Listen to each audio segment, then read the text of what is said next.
When I first found out I was pregnant, the very first thought I had was, I'm going to get an abortion.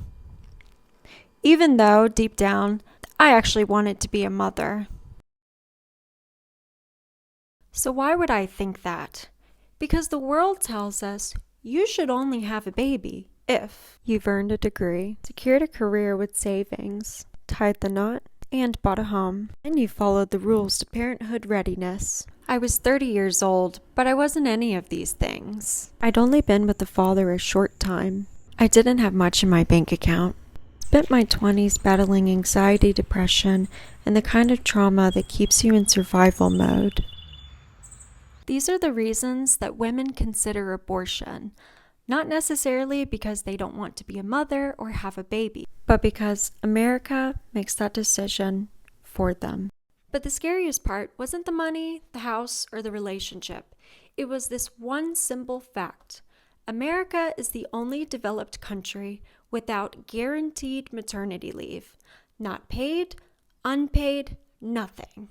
How was I supposed to heal from birth, bond with my baby, and survive without a paycheck?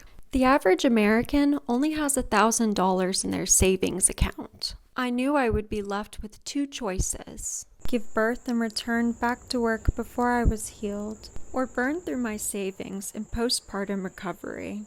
I made the scariest and most beautiful decision of my life. I chose my daughter. Even with all the fear, she healed me. I got sober, I quit nicotine, and my depression was lifted. Abortion would have been the worst mistake of my life. And the sad part is, I would have never even known it. They say babies are a blessing, and it's because it's absolutely true. Becoming a mother slowed me down. It forced me into the moment. It gave my life meaning and clarity, in a way nothing else ever had.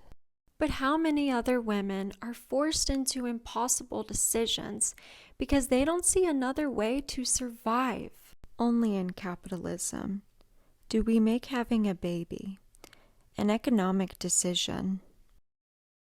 I used to feel ashamed that I ever considered an abortion, but now I know that shame doesn't belong to me. It belongs to a society that tells mothers, you chose this, you're on your own. In the richest country, motherhood, parenthood has become a luxury, but it's not reserved for the wealthy. It is a human right. This is not a personal failure, a family failure, a mother failure, a woman failure. It is a policy failure. And now I stand up for not only my daughter, but for the next generation of girls who are forced into unjust decisions. The families that are punished for choosing presence by becoming a one-income household in a society that no longer supports it.